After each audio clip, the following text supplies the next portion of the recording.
Channels 45 to 49 ng GMA Affordabox. Kaya may access ka na sa balitang totoo. Anytime, anywhere.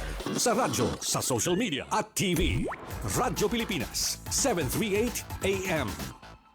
Sa patuloy na paghahatid ng balita at pagbibigay serbisyo publiko, kinilala ng prestiyosong Asia Pacific Broadcasting Plus Awards 2025 ang galing at dedigasyon ng Radyo Pilipinas.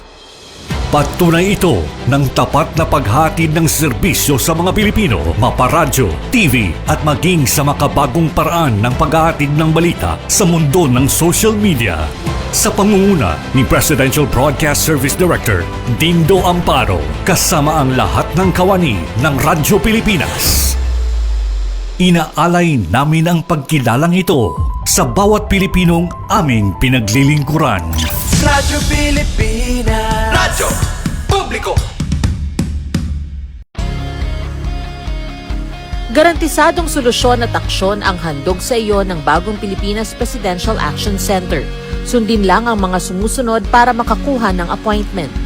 Para sa wala pang eGov.ph app account, panoorin ang video para malaman kung paano gumawa ng account. Kung meron ng account sa eGov.ph app, mag-login dito. Saka hanapin ang online registration tab para sa Bagong Pilipinas Presidential Action Center. Pindutin ito para makita ang available na government services. Piliin ang serbisyo na iyong kailangan mula sa listahan. I-upload ang requirements ng serbisyong kailangan mo. Pumili ng petsa at oras kung kailan nais pumunta sa Bagong Pilipinas Presidential Action Center. I-submit na ang iyong application at bigyan ng pagkakataon na ma-review ang iyong isinumiting requirements. Hintayin ang QR code para sa kumpirmasyon ng iyong schedule. Makakatanggap ka ng text message para malaman kung naaprubahan ito. Sakaling hindi ito maaprubahan, makakatanggap ka rin ng text message para ipaalam ang kulang na requirements sa kasubukang mag-register ulit. Kung nakatanggap na ng kumpirmasyon, maaari nang pumunta sa Bagong Pilipinas Presidential Action Center sa napiling schedule, dala ang QR code at ang mga isinumiting requirements. Huwag kalimutang dumating sa itinakdang araw at oras ng iyong appointment. Pinapaalala rin na siguruhing may kumpirmadong schedule bago pumunta sa Bagong Pilipinas Presidential Action Center para maiwasang magpabalik-balik. Simple at user-friendly ang pagpapa-appointment dito. Kaya wag nang mangamba dahil sa Bagong Pilipinas Presidential Action Center, tulong ay abot kamay na. Ito ang Presidential Broadcast Service. Radyo Pilipinas, Radyo Publiko Ng Bagong Pilipinas para sa Bagong Pilipino. Naghahatid ng mahahalagang balita at impormasyon na guugnay ng pamahalaan sa sambayanan. Tulay sa himpapawid ng serbisyo publiko. Radyo Pilipinas, Radyo Publiko, ang boses ng Pangulo. Sa Mega Manila, 738. Radyo Pilipinas, Radyo Publiko. Oras natin, 7 minuto makalipas ang alas 3 ng hapon. Tahanan ng OFW. Handog ng Department of Migrant Workers at Radyo Pilipinas, Radyo Publiko. Programang maghatid ng impormasyon sa mga polisiya, programa at mga hakbang ng DMW para sa kapakanan ng ating mga OFWs at kanilang pamilya. Tahanan ng OFW. Programang hatid ay agarang serbisyo publiko para sa bagong bayani ng bayan, para sa bagong Pilipinas. Tahanan ng OFW ng Department of Migrant Workers. Dito sa Radyo Pilipinas, Radyo Publiko.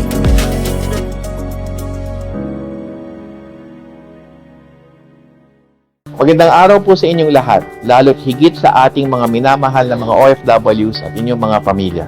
Mula po sa tahanan ng mga OFWs, po ang inyong lingkod, Secretary Hans Leo Kakdak, na nag-iimbita sa inyong lahat na sumubaybay sa ating bagong programa sa Radyo Pilipinas, ang Tahanan ng OFWs.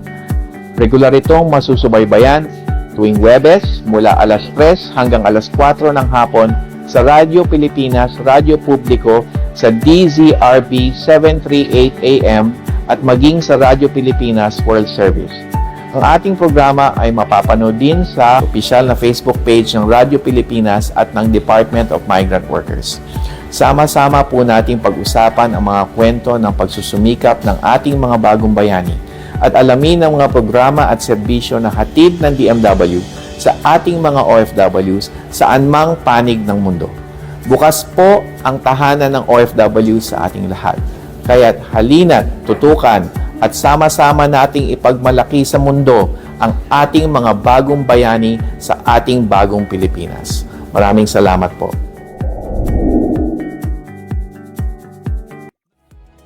Ayan, narito na naman muli ang tahanan ng OFW. Magandang hapon po sa inyong lahat. Muli nating binubuksan ang pintuan ng tahanan ng OFW, ang inyong lingguhang tahanan ng balita, serbisyo at talakayan para sa ating mga bagong bayani sa iba't ibang panig ng mundo.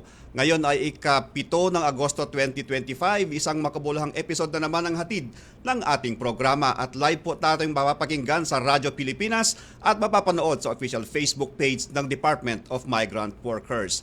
Panoorin din natin mamaya ang replay ng ating episode sa RP World Service. Ako po ang inyong lingkod, si Director Charles Tabu, at makakasama natin ngayon si Assistant Secretary Venecio Legaspi ng Land-Based OFW Concern. Magandang hapon po, ASEC.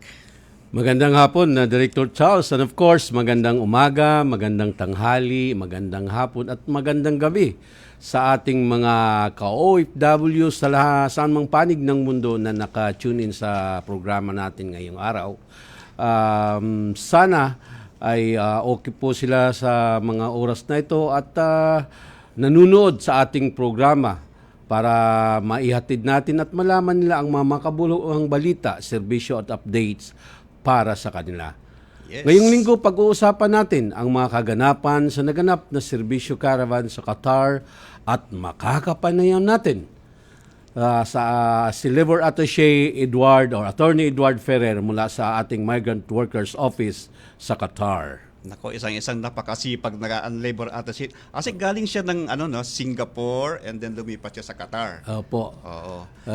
Akala ko, partner, ang susunod niya Singapore 5 kasi after ng Singapore is wala, tumalon siya sa Qatar.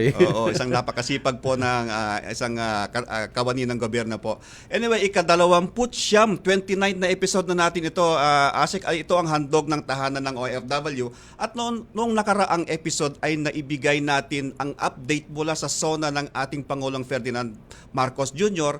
at ang mga susunod pang hakbang ng plano ng DMW para sa mga kinabukasan ng ating mga mahal na OFW ay maya-maya ay antabay lamang at maghati din tayo ng updates sa naganap ng mga serbisyo caravan sa Dubai kung saan ay partner si ASEC Benny po ay isiyasa sa personal na pumunta rin doon sa Dubai at para makasama ang ating mga at makadaong pangpalad ang ating mga kababayan sa Dubai. Di ba, ASEC?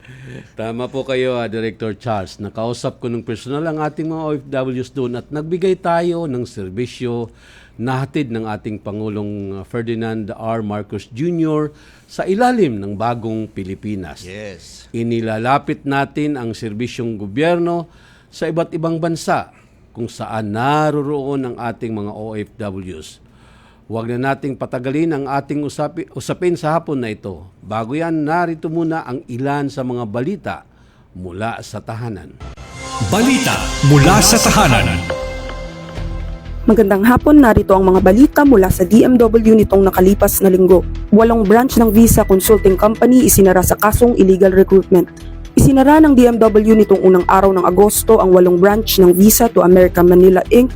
sa kasong illegal recruitment. Pinangunahan ni Secretary Hans Leo J. Kakdak ang pagsasara sa main branch ng kumpanya sa Ortigas Center, Pasig City at sumunod naman ang pagsasara sa ibang branch nito sa Cebu, Lucena, Iloilo, Santiago City, Quezon City, Davao at Zamboanga. Humigit kumulang na umabot na sa 50 aplikante ang naipadala nila sa iba't ibang bahagi ng Amerika. Inaalok nila ang mga aplikante ng trabaho bilang teacher na may sahod na aabot umano sa 40 hanggang 100,000 dolyar. Kapalit nito'y sinisingil bawat aplikante ng placement fee na umaabot umano sa kalahating milyong piso. Ito'y ika-28 closure order na ipinatupad ngayong taon ng DMW para sa mga illegal recruiters na walang lisensya mula sa DMW. Balita mula sa tahanan. Libre at pinalawak na serbisyo ng OFW Hospital para sa OFWs.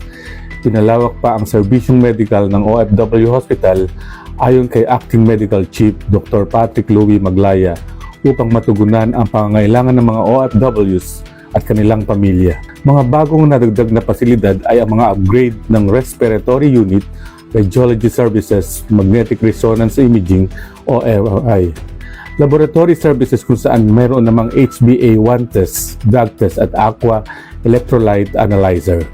Ibinahagi ni DMW Secretary Hans Leo Jacob Duck ang balitang bukod sa mga bagong equipment at facilities ng OFW Hospital ay patuloy ang pagbibigay ng libreng serbisyo para sa mga OFW patients. Walang babayarang bilang mga pasyente sa OFW Hospital, maging sila ay sasailalim sa check-up, confinement, laboratory testing at mga libreng gamot din na pinamamahagi. Mula sa Level 1 accreditation ng DOH ay sasailalim naman ang ospital sa Level 2 accreditation kung saan maaari na silang tumanggap ng pasyente sa intensive care unit. Balita mula sa tahanan. At ito ang mga balita para sa linggong ito. Kami ang inyong mga naging tagapagbalita. Ako si Melchor Armanikis. At ako naman si Iana Buenaluz mula sa tahanan ng OFW, Radyo Pilipinas, Radyo Publiko. Ayan, at yan po ang mga balita mula sa tahanan. At para sa may ibang updates ay pwede namang bisitahin lamang ang official Facebook page ng Department of Migrant Workers. Pero bago natin ipakilala ang ating bisita ngayong araw ay sunod-sunod pa rin mga ating ginagawang serbisyo caravan sa ating mga ngayong darating na August 8 and 9. Bukas yun, Asek, no? Bukas na po. Oo, kaya pala wala kaya po nandito kami ngayon. Ako ang host ngayon dahil si Asek Kiko po, yung host natin ay nandun po sa preparasyon na gagawing caravan bukas diyan sa Jeddah po. Sa ngayon darating na August 9 o bukas na po 'yan. Biyernes at Sabado ay gagawin naman ang serbisyo diyan sa Jeddah sa saan yun, Asek? Laduna Hall, Al Rabwa, Jeddah. Oo, at mamaya makakasama natin si Asek, si Labat Attorney Fidel Macawiyag o si Labat Fam sa Jeddah po. Magandang umaga po sa inyong lahat, mga kababayan dito sa Jeddah at Western Region ng Kingdom of Saudi Arabia. Ako po ang inyong lingkod, si Attorney Fidel Macawiyag, Labor Attaché ng Migrant Workers Office, Jeddah. Magkita-kita po tayo, mga kababayan. This is the first time in history na mangyayari sa Jeddah. And this serbisyo caravan ng bagong bayani sa mundo ay first time ito nangyayari sa atin. At ito ay para sa serbisyo sa ating mga overseas workers at dahil kayo po ang mga modern heroes. Salamat po.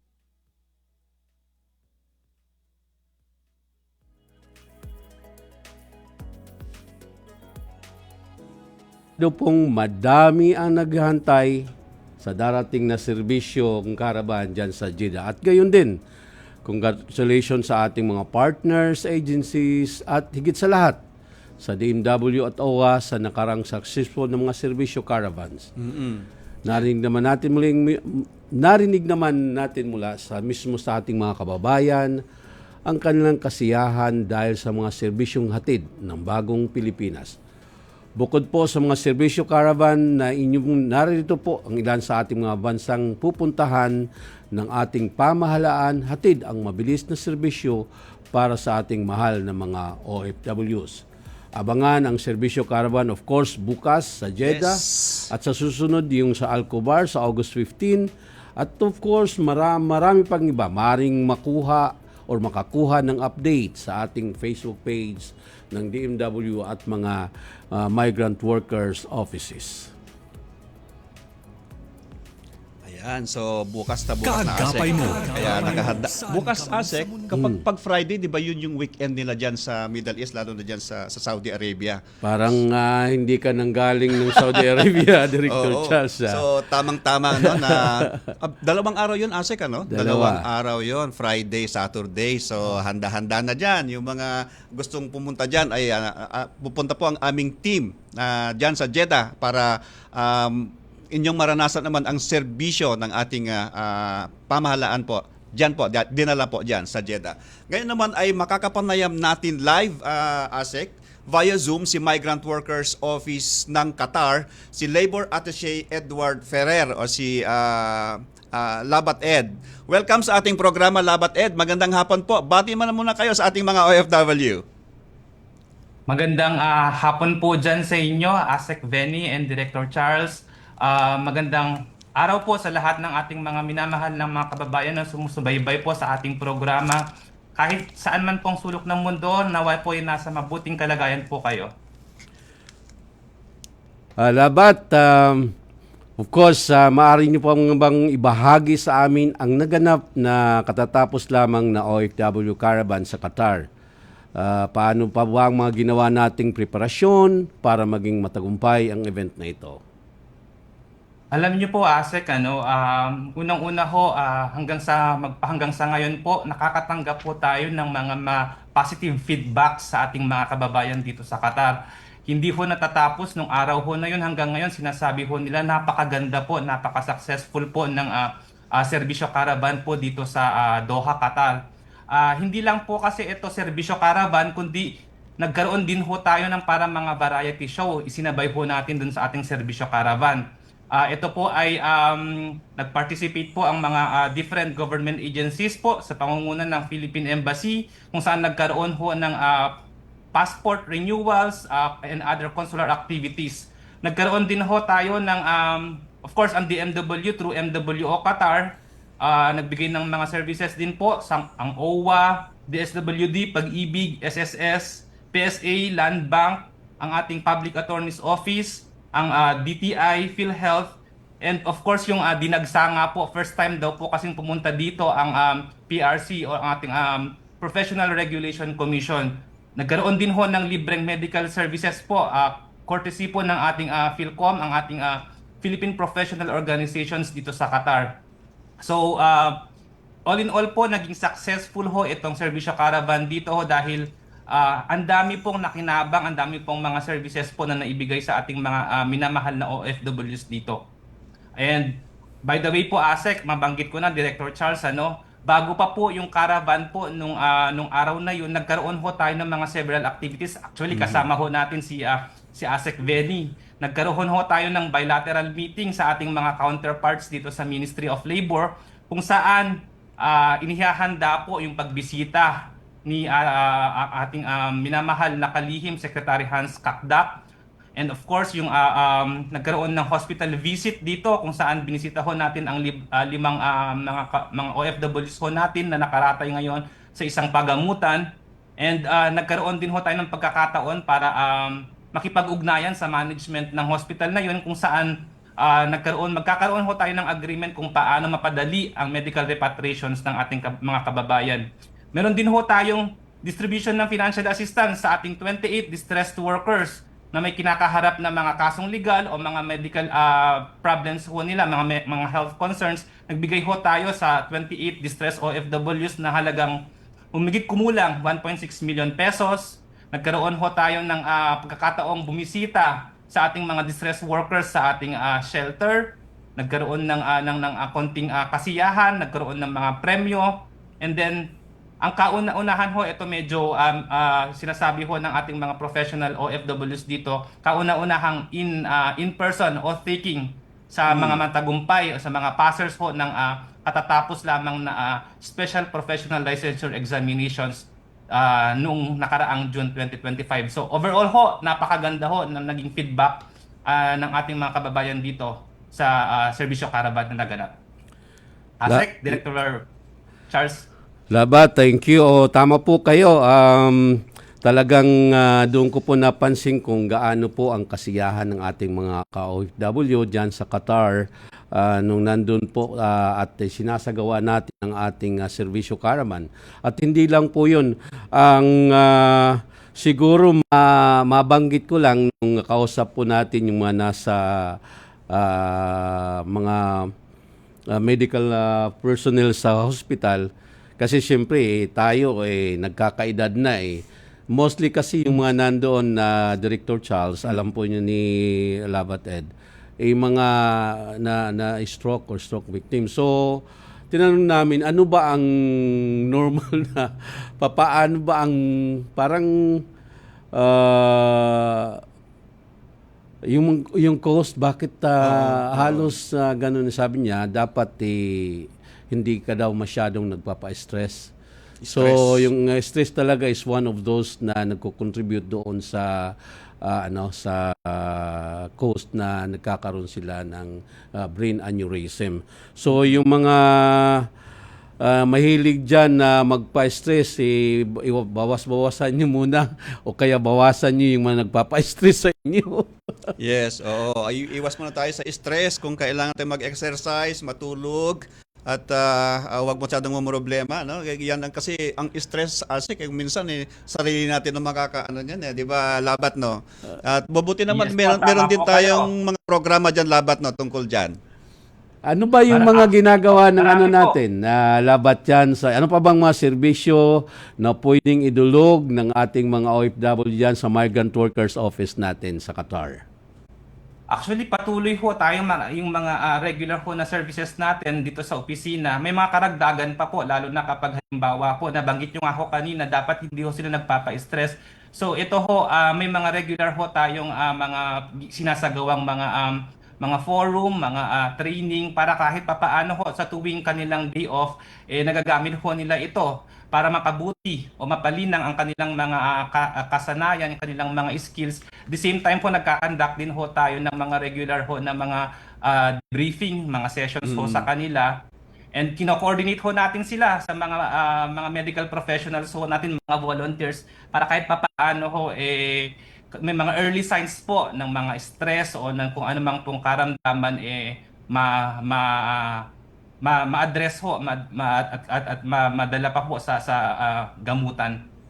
Ayan, oo. Labat, sorry, ang isa sa napaka-importante na nakaligtaan natin yung ating pakikipagpanayam, meeting sa ating mga legal counsel o mga tumututok po sa mga problemang legal ng ating mga kababayan sa Qatar. Pwede mo bang i-expound napakaganda ng partnership po ng ating Qatar MWO sa ating mga lawyers na tumututok sa ating mga kababayan na may mga kaso po dyan?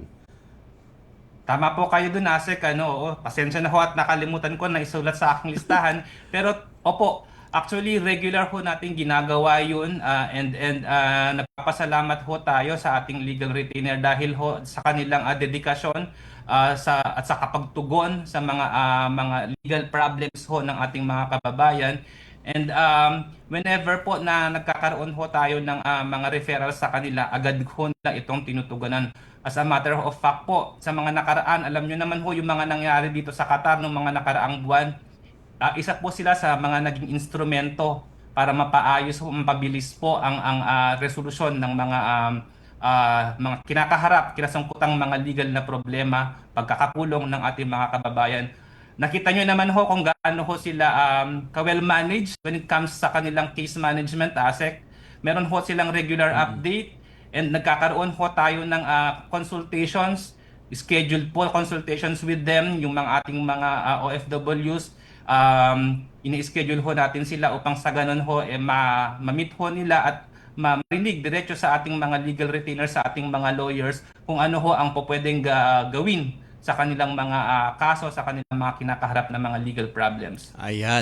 Sige. Maraming salamat po, Labat Ed. At last po na question, ano po ang inyong mensahe para sa ating mga kababayan dyan sa Qatar po, Labat? Alam niyo po, Director Charles, Asek, parati ho natin sinasabi dito sa Qatar, sa pangunguna ho ng ating Philippine Embassy dito, ang ating ambassador at ang katuwang ang mga iba't ibang officers ho ng Philippine Embassy. Nandito ho tayo, magbibigay ho tayo ng serbisyo. Hindi ho kayo nag-iisa. Kung halimbawa po may mga kinakaharap ho kayo, mga problema, personal man yan o may kinalaman ho sa inyong trabaho, nandito ho, pwede nyo hong lapitan any time of the day, ang aming tanggapan, makipag-ugnayan lang po kayo at sana ho maiparamdam ho namin sa inyo ang aming pagmamahal dahil sa kagaya nga ho ng sinasabi ng ating minamahal na kalihim at ang ating Pangulong Bongbong Marcos, wala pong OFW na maiwang mag-isa. Yun lamang po at maraming salamat. Isang magandang umaga po sa ating lahat.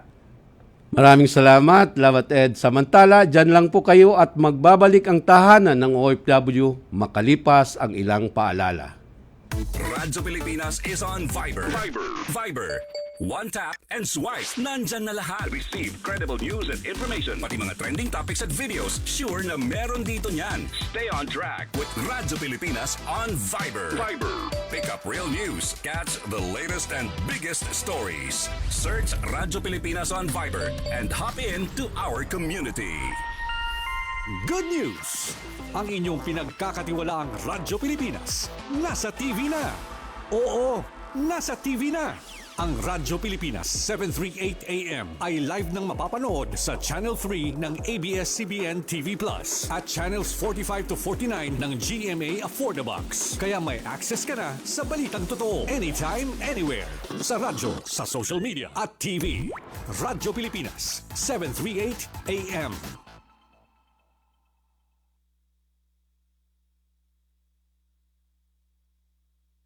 Radyo Pilipinas is on Viber. Viber. One tap and swipe. Nandyan na lahat. Receive credible news and information. Pati mga trending topics at videos. Sure na meron dito niyan. Stay on track with Radyo Pilipinas on Viber. Pick up real news. Catch the latest and biggest stories. Search Radyo Pilipinas on Viber and hop in to our community. Time to celebrate kulturang Pinoy. Tradisyon, musika, sining, literatura at iba pa. Anything and everything fun and Filipino. Ito ang Pinoy Kultura. There was a time when going to the wet market, we had a durable and dependable companion, always by our side. The Bayong. It is a kind of bag that is originally and proudly Philippine-made. Ginagamit natin ng madalas simula pa ng Spanish era. Our resourceful ancestors used dried leaves and wove them into bayong bags. Ang mga traditional bayong ay gawa sa buri leaves in the Visayas at pandan leaves naman sa Luzon. But these days, the materials used for making it vary from plastic to other organic materials. Ngayon, mukhang sikat na naman ang bayong bags, nationally and internationally. It was seen on New York Times Square billboards during the 2022 New York Fashion Week. Pero kahit naging sikat na fashion statement na ito, ang bayong, bit-bit pa rin lagi ng tita ko tuwing siya'y namamalengke. And why not? It's so convenient to use and an environmentally friendly alternative to plastic shopping bags. Kaya't siguruhing may bayong na nakatabi para sa mga pinamili. Yan ang Pinoy Kultura because our culture is cool. Good news! Ang inyong pinagkakatiwalaang Radyo Pilipinas nasa TV na. Oo, nasa TV na. Ang Radyo Pilipinas 738 AM ay live nang mapapanood sa Channel 3 ng ABS-CBN TV Plus at Channels 45 to 49 ng GMA Affordabox. Kaya may access ka na sa balitang totoo anytime, anywhere. Sa radyo, sa social media at TV. Radyo Pilipinas 738 AM. Bagong bayani ng bayan, tahanan ng OFW para sa bagong Pilipinas. Sa puntong ito, alamin muna natin ang sitwasyon sa Bangalore, India, kung saan ay nakatakdang dumalo si Pangulong Ferdinand R. Marcos Jr. sa Philippine-India Business Forum. Live from Taj West and Bangalore, India, nakatutok doon si Alvin Baldassar. Mula sa Presidential Communications Office at Radyo Pilipinas Nationwide, ito ang Presidential Live Event. Presidential Live Event. Sekben, Director Charles, magandang hapon dyan sa Pilipinas. Dumating na rin dito sa Bangalore, India si Pangulong Ferdinand R. Marcos Jr.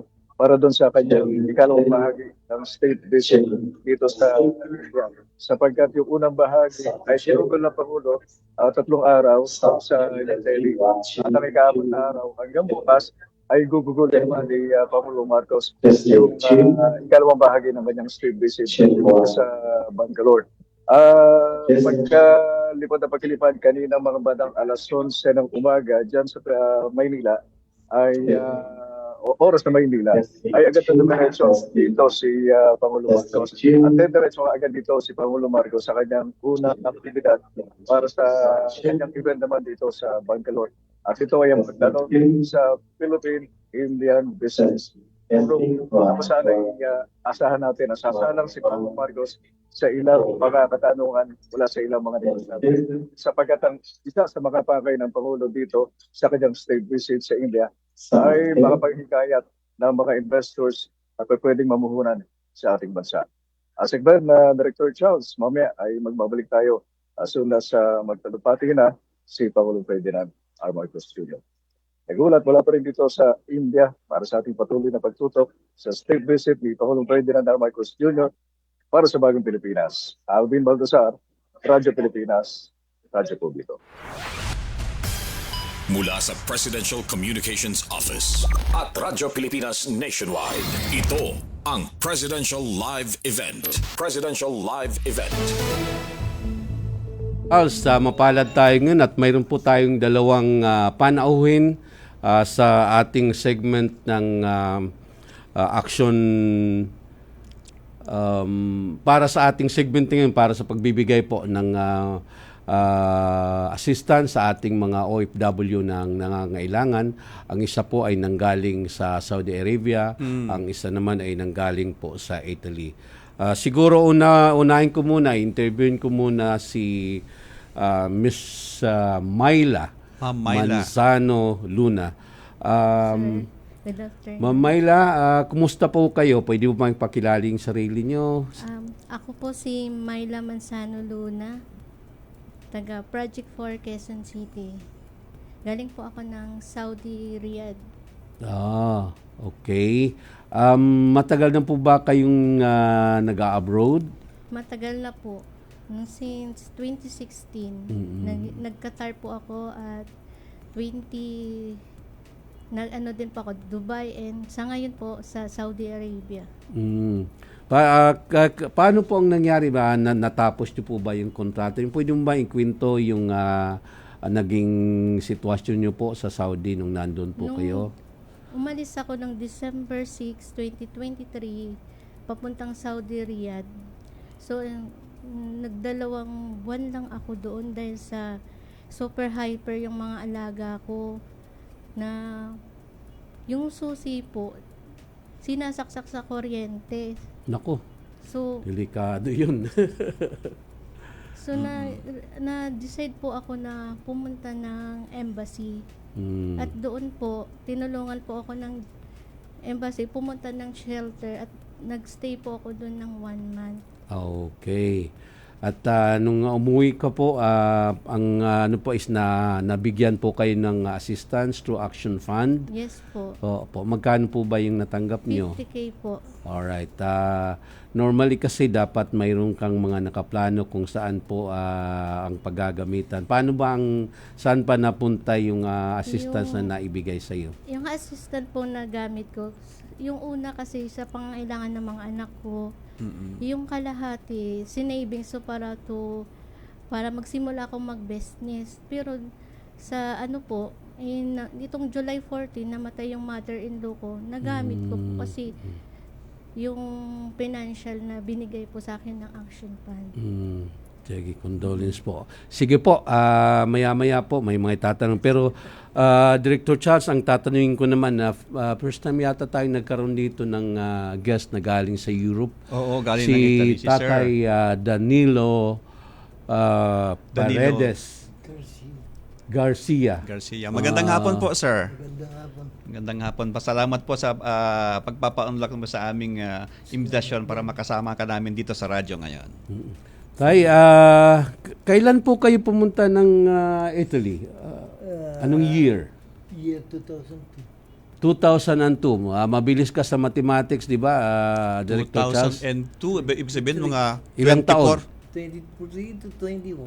Oh, tama ako, Asik. 24 years po. Medyo dalawang dekada na rin pala Asik dyan sa Italia. Tay, ano po ba ang naging trabaho nyo po roon nung nasa Italy po kayo? Nasa Italy ako, nagsimula rin ako mag-domestic. Okay. Domestic helper. Hanggang sa abutin ko yung posisyon ko ngayon na garage driver. Saan po kayo dito sa atin, sa Pilipinas? Sa Lipa. Lipa, Sa Lipa, Batangas. Batangas. Director Charles, ang Batangas kasi is famous yan na mostly kasi yung mga unang wave ng pumunta sa Europe papuntang Italy is galing ng Batangas. Sa Batangas. Kaya sa dami ng mga nag-abroad doon, mayroon ngang isang lugar doon sa Batangas, Mabini yata, Mabini, Batangas, na ang lalaki ng mga bahay doon at tinawag na Italian Village. So, Tay, ano po ang nangyari sa inyo at Actually po, sige po. Nagkaroon po ako ng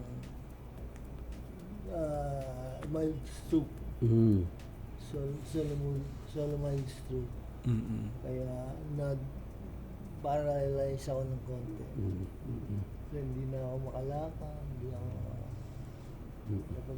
Okay. Tay, base po doon sa mandato ng DMW at of course sa bilin po ng ating Pangulo, ang case nyo po ay nag-qualify po kayo doon sa Action Fund, medical assistance, at mayroon pong ibibigay sa inyo na 75,000 para makatulong sa pagpapagamot o sa therapy na sa mga darating na araw. And of course, mayroon po tayong OFW hospitals, mayroon na po akong referral na binigay para po matawagan kayo para dun sa therapy. And kung mayroon pa tayong mga ibang government agencies, we will endorse you para makakuha po tayo ng assistance like DSWD or PCSO. Okay? Huwag kayong mag-alala. Nandyan po ang Department of Migrant Workers para po asistihan kayo dyan sa inyo pong kalagayan. Salamat po. Okay po. Ito po ang ating Action Fund. Pakaano lang yan para sa dagdag ng pagpapagamot. Okay? Sige. Ayan po, Tay. Maraming salamat muli sa inyong sana magpagaling kayo. Isama po namin kayo sa aming panalangin sa inyong mabilis na pagpapagaling po. At ganoon po sa inyo, ma'am. At muli po ay nakikiramay kami sa pagpanaw po ng inyong ina. Okay.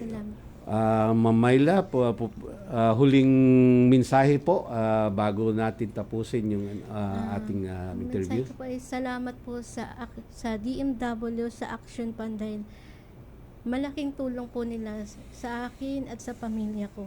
Na nagamit ko yung binigay nila na funds para sa ng mother-in-law ko, na save ko yun na pangangailangan niya. Kaya maraming salamat po sa DMW. Okay. Sir Danilo, maiksing mensahe lang po para bago natin tapusin ang ating pong interview. Maraming salamat po muna sa DMW sa assistance na tinanggap ko po ngayon. At magagamit po yun sa pagpaparehab. At saka konti pong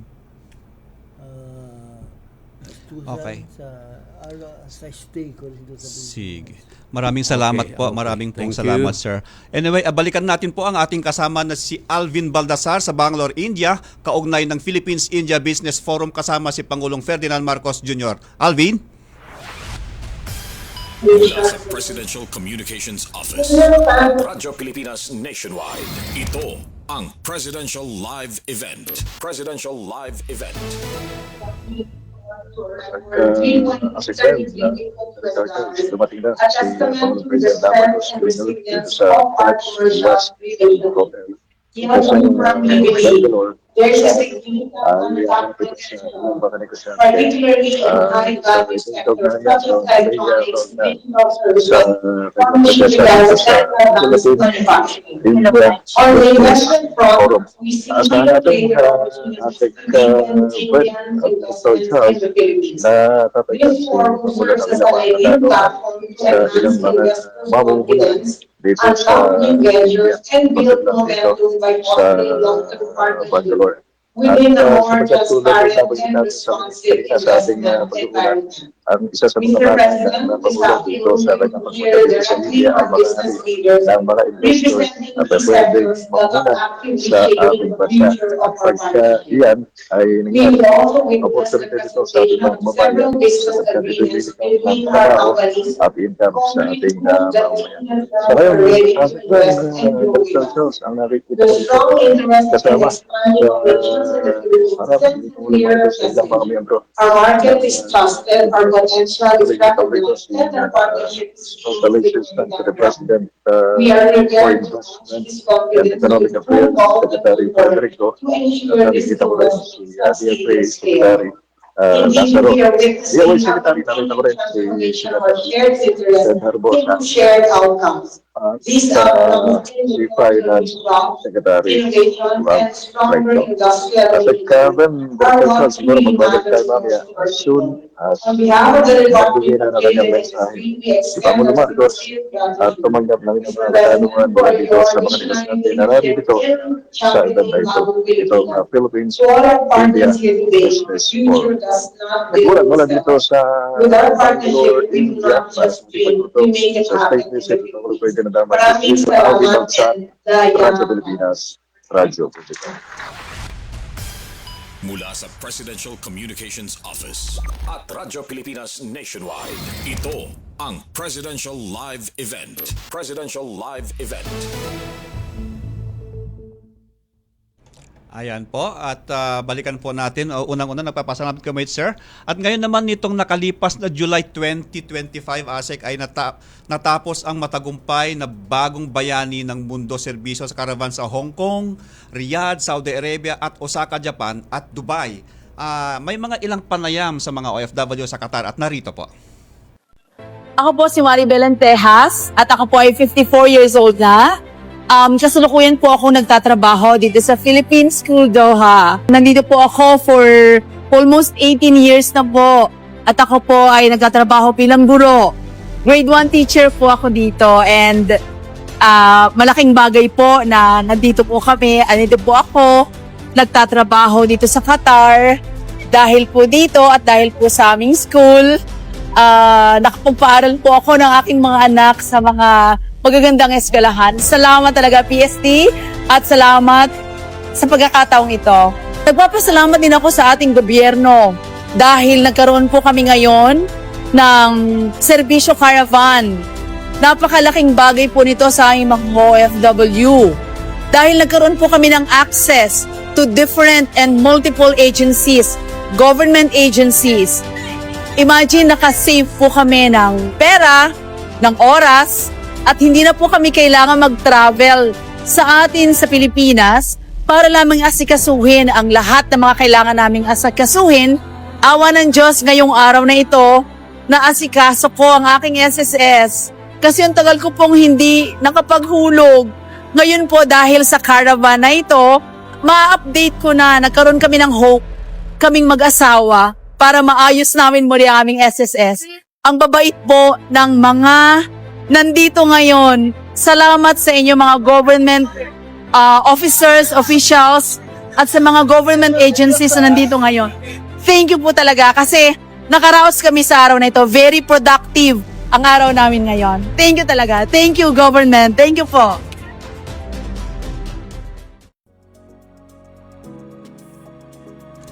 Ayan, ASEC, nakakataba ng puso talaga kapag marami tayong napapasaya na ating mga OFW sa ibang bansa.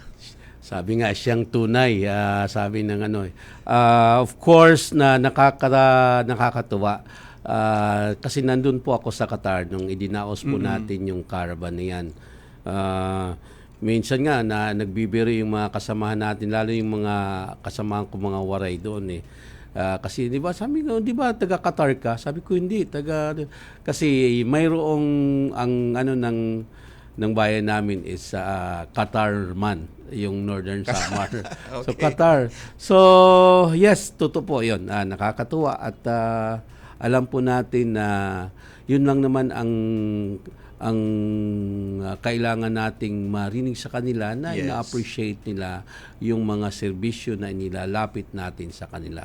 So, yes, Director Charles, mabanggit ko lang, alam natin na marami pa rin tayong mga nakapila ng mga caravan. And again, just would like to reiterate, bukas at saka sa Sabado, nandyan po ang Servisyo Caravan sa Jeddah, Saudi Arabia. Then a week after sa 15, nandun po sa Al-Kubar. So abangan nyo po ang ating mga serbisyo na darating sa kung saan mga lugar po kayo. Yes, maraming salamat po. At pag meron kayong mga mungkahi, may mga informasyon at may mga question kayo na dapat ilapis sa amin, nandyan po ang aming pwede po kayong pumunta sa aming website, ang DMW account namin po. Pwede kayong tumawag sa hotline namin 1348, and then tapos yung ating mga 24/7 services po, ready po ang OFW para magbigay po ng serbisyo para sa inyo. At of course, abangan nyo din po ang press conference ng aming butihing kalihim, Secretary Hans Leo Jacob Dak, maya-maya po sa ating Facebook page. Oo. Asik, meron tayong anyway, ulitin lang po namin bukas na po diyan sa Jeddah hanggang Sabado. Diyan po ang karaban namin. Diyan po ang ating host for today dapat, si Asik Kiko. Kasama po nyo diyan bukas. Kaya abangan po, diyan po sa Jeddah, ang aming caravan, serbisyo caravan po. Partner, Jeddah is my home for almost 3 decades. Batiin natin yung mga tropa natin dyan, lahat ng mga OFW organizations, ang OFW Council of Leaders, yung mga Eagles, mga Guardians, mga training centers na ngayon ay taos puso at full support po sila sa darating na serbisyo caravan mula bukas hanggang Sabado. Oo. At Asik, gusto ko lang sanang i-plug din na meron tayong job fair caravan dyan din sa Marinduque State University. Diyan po sa Tanza, Boac, Marinduque. Yan po ay gaganapin sa August 14. Huwebes po yan mula 8 a.m. to 5 p.m. po. Okay, bigay muna tayo sa isang nagmamadaling balita. Radyo Pilipinas Flash Report. Flash Report.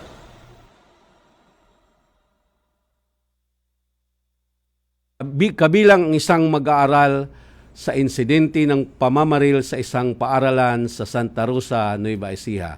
Mula kay Diane Lear. Yes, dalawa ang sugatan, kabilang ang isang estudyante dito nga sa insidente ng pamamaril sa loob ng isang paaralan sa Santa Rosa, Nueva Ecija. Ayon kay PNP Central Luzon spokesperson Lieutenant Colonel Dexter Versola, nangyari ang insidente kaninang pasado alas 10 ng umaga. Pumasok umano ang suspect sa silid-aralan nitong 15 years old na babae at binaril ito sa leeg. Matapos ang pamamaril, nagbaril din umano sa sarili itong lalaking suspect. Parehong dinala sa pagamutan ang dalawa at inaalam pa ang kanilang kalagayan. Sinabi ni Versola na tinitingnan pa nila ang anggulong pag-ibig na posibleng motibo dito sa krimen. Mula sa Campo Crame para sa Bagong Pilipinas, Diane Mayar, Radyo Pilipinas, Radyo Publiko. Radyo Pilipinas Flash Report. Flash Report. Asek, para po sa mga mahalagang anunsyo, komento at ibang bahagi ng serbisyo ay maaari nyo pong makontak ang DMW official website, email address, social media channels at hotline numbers na makikita niyo sa inyong screen. Ay muli po ang aming OFW sa Middle East, ugaling kumuha ng update sa ating mga DMW official accounts. Amin pong pinapahalagaan ang inyong mga feedback para sa higit kayong mapaglingkuran. Okay, of course, aming inihatid ang programang Tahanan ng OFW via Radio Pilipinas, Radio Publico. Ako po si Asik Veni ng Land-Based OFW Concern. At ako po si Director Charles Tabo. Muli magsasabing abangan nyo sa susunod na episode na may makabuluhang talakayan para sa ating mga bagong bayaning Pilipino. Kita-kita tayo ulit sa nag-iisang paborito ninyong programang Ang Tahanan ng OFW. Kita-kits tayo sa next week Next week ay special shout out daw sa ating mga diyan sa Kuwait, si Mr. RD De Leon at ang Yage family diyan sa Baliwag, Bulacan po. Bye for now, Asek. Bye. Bye.